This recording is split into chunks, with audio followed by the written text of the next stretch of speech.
خد تعالى تعالى يا فاشل يا بائس يا اللي معرفتش تجيب اعلام فبتدور على البديل. طب لحد امتى هتفضل استبن؟ طب لا لا لا لا ما تكشرش وتزعل، انا بهزر معاك. النهارده هكلمك عن البديل الافضل لكلية الاعلام، بس هل فعلا اداب اعلام هي البديل الافضل؟ طب هل تختلف عنها في الدراسة؟ طب هل ممكن تندم عليها بعدين؟ وايه الفرق بينها وبين اعلام نفسها؟ كل ده واكتر هنعرفه النهارده بس بعد التتر. يا ابني خش بالتتر يا ابني. ماسكوم بلاتفورم، بيتك للإعلام الرقمي. من كام يوم قعدت ادور واسرش واسال شات جي بي تي، بس بصراحه بيني وبينك عشان تكون الفيديو ده موثوق ومعلوماته مؤكده انا كنسلت الموضوع ده ومسكت التليفون بتاعي وقعدت ادور على علاقاتي العامه واي طالب او خريج لاداب اعلام، مش مهم الجامعه ايه بقى، احنا عاوزين شويه معلومات نيجي ننقلها لكم. فمعلومات حلقه النهارده موثوقه وعن تجربه وخارجه من 4 طلاب: طالب اداب اعلام طنطا، طالب اداب اعلام كفر الشيخ، بنها، وكمان اداب حلوان. ممكن برضك تتكلم من نقطة ان مثلا كشغل لو انا عايزة اشتغل جنب الكلية تعرف، لان هما 3 ايام اصلا في الاسبوع. وبيبقى في منهم مثلا بجد يومين مش مهمين او حاجات كده يعني. وانا اصلا كان في حاجات ما بعملهاش والحمد لله كنت بنجح عادي. فحتة بقى ان مثلا انا الحضور مش عارفة ايه الكلام ده، يعني لو حد عايز يشتغل جنب الكلية يعرف جدا. والمواد بقى بتتلم قبل الامتحان بيجي اسبوع مثلا، فسهله جدا جدا جدا تتلم، يعني سهله موت يعني. خلينا اديك نصيحة قبل ما نخش في التفاصيل. بص، خليك كاريزما، ايوه زي كده بالظبط، احنا اللي بنضيف للحاجة مش الحاجة اللي بتضيف لنا. فاعلام من اداب اعلام مش مهم، المهم اللي هينجح ويشتغل على نفسه عشان يشتغل في سوق العمل في الاخر، لان اعلاميين كتير في السوق خريجين اداب اعلام اصلا. في النهاية الموضوع متوقف على تطويرك لذاتك ولنفسك، وهتاخدها جد من اول يوم ولا لا. يعني من الاخر لو حضرتك لا دخلت اعلام ولا اداب اعلام بس عاوز تشتغل في الاعلام، تقدر تاخد كورسات وتتابع ماسكوم بلاتفورم، تقدر تخش تشوف معلومات اكتر عنها من اللينك اللي هسيبه لك في الديسكريبشن او الاي اللي هتظهر لك في الاي فوق. ويلا بينا نخش في التفاصيل. لو دخلت اداب اعلام خليك فاهم وعارف انك خريج اداب مش خريج اعلام، وخليك فاهم ان شهادتك هتكون ليسانس مش بكالوريوس عكس اعلام. طب وايه الفرق بينهم؟ هما الاتنين نفس الدرجة العلمية، ولكن الكليات العملية اللي بيكون فيها شغل عمل كتير بنديها بكالوريوس، اما الكليات النظرية اللي فيها مذاكرة اكتر وحفظ اكتر بنديها درجة الليسانس، وده قيسه على اي كلية تقابلها. طب وده ما يخوفش؟ بص هقولك على حاجة، الدراسة في اداب اعلام هي اعلام، ممكن بس تلاقي ان الجودة اقل شوية والاهتمام ما بيطلبش، بس في النهاية العلم ثابت. يعني انا لو جيت شرحت لك دلوقتي اساسيات الوقوف امام الكاميرا وانا راجل على منصة ماسكوم بلاتفورم المخصصة لطلاب اعلام واللي عايزين يشتغلوا في الاعلام، النهارده هو العلم اللي انا هقوله لك هو اللي هتلاقيه في كتب جوه اعلام نفسها، سواء قاهرة، عين شمس، كل فروعها، او اعلام خاص كل جامعاتها، او حتى اداب اعلام. في النهاية اللي بيختلف طريقة التعليم، انا ممكن اشرحها لك بشكل فعلا يوصل لك وتعمل بيه،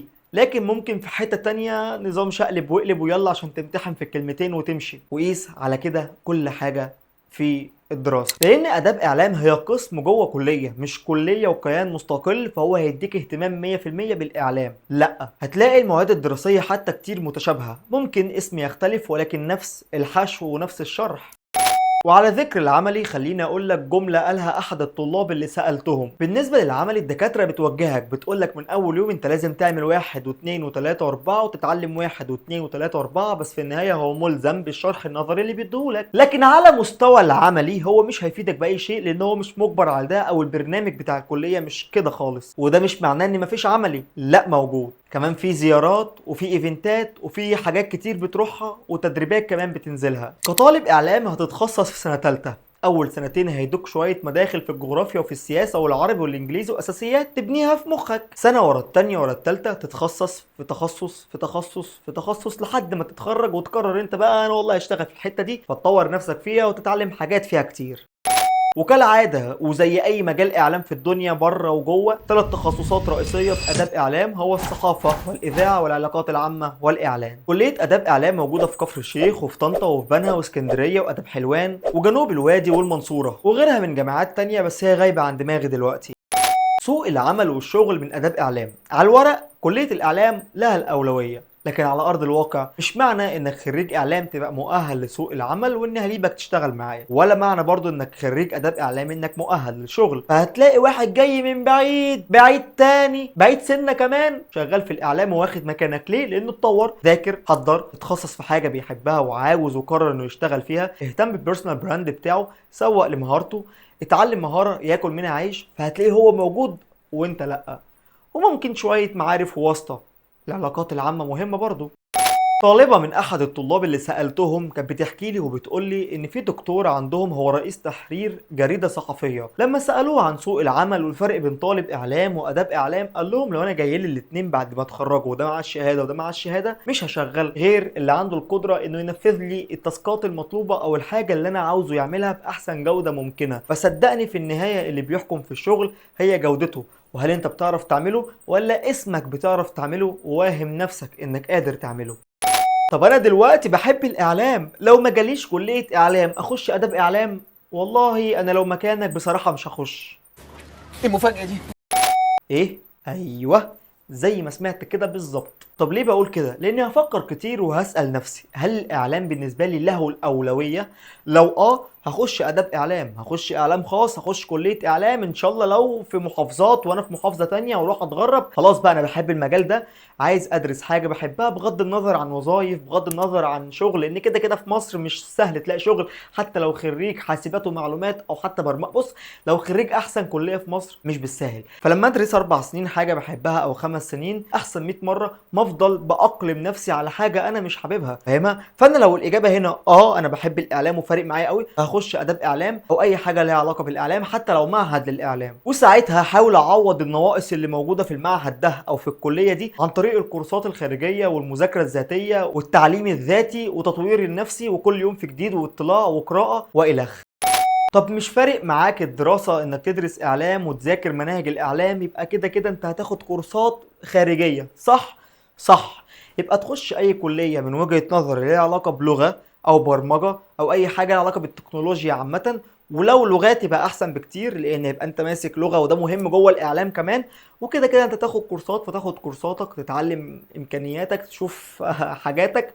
ويا باشا الاعلام مفتوح، بقى في اعلام رقمي واعلام تقليدي، وتقدر زي ما انا دلوقتي حاطط كاميرا، عامل استوديو، حاطط ماسكوم، عامل ديكور. بص انت تقدر تدرس تفهم وتنتج لنفسك كمان، ويكون لك جمهور مخصص في حاجه معينه بتقدمها وهو مستنيها منك، ويجي لك دخل واعلانات وسبونسرات وتجيب ضيوف وما الى اخره. طب امتى تكون اداب اعلام البديل الافضل فعلا؟ والله لو انت مصدق نفسك صدق نفسك تتصدق. لو انا على يقين تام ان من اول يوم هبدا جد وهخش بكل قوه، والله احلف لك ايه هقول لك اكتر من كده، يعني احسن من الله مفيش. والله تقدر تسبق طالب اعلام نفسه بكتير حتى لو كان اعلام القاهره. وعلى فكره لو هنصحك تخش كليه اداب اعلام وهم اتفتحوا لك، خش اداب اعلام اسكندريه. ليه؟ اتعاملت مع طلاب فيهم كتير في مسابقات ومهرجانات وحاجات كتيره، شاطرين جدا وبيشتغلوا، وفي اهتمام شويه في الكليه دي بالذات ممكن يكون معوض حاجات كتير في اعلام القاهره. يعني ما تقلش ابدا عن اعلام جامعه اسكندريه عامه، جامعه حلوه وبتهتم جدا بطلابها وايفنتات ومش عارف ايه والكلام ده. فروح وبينها برضه تتفسح. انت في القاهره وجالك اداب اعلام اسكندريه روح. انا لو كنت هروح بحر بقى كده بتاع مش عارف ايه انا ما قلتلكش حاجه. طيب انت خلاص خدت القرار انك تخش اداب اعلام، وانا بحييك على القرار ده لانك اكيد واثق في نفسك، لانك كده قررت انك تطور نفسك وتسد العجز اللي هتسيبه لك الكليه. خلي بالك حتى بتاع اعلام بيضطر ياخد كورسات، فالمحصله في النهايه واحده. طب اخد كورسات فين؟ انا ما اقدرش ارشح لك اي حاجه عشان ما يكونش اعلان، بس لو انا هنصحك بحاجه هقول لك اعمل سبسكرايب لماسكوم، لان ماسكوم بلاتفورم هي بتعمل محتوى مش بس عن الكليات، لا ده في محتوى كامل جاي عن الاعلام وتعليم الاعلام، وبنمسكك من حته حته لحد ما تبقى في افضل حته.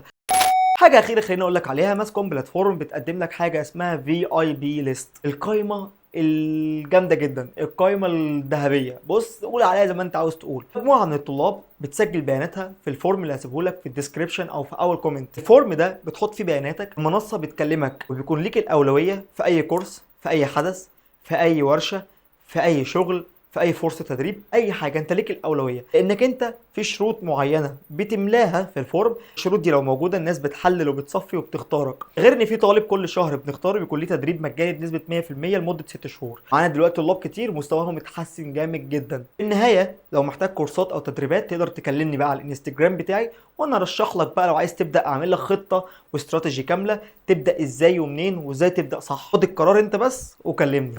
كان معاك الاعلامي احمد حسن، وخليك فاكر ان الاعلام مش مجرد مهنه والميكروفون مش مجرد آلة، ده سلاح للي عنده رساله. ماسكوم بلاتفورم، بيتك للإعلام الرقمي.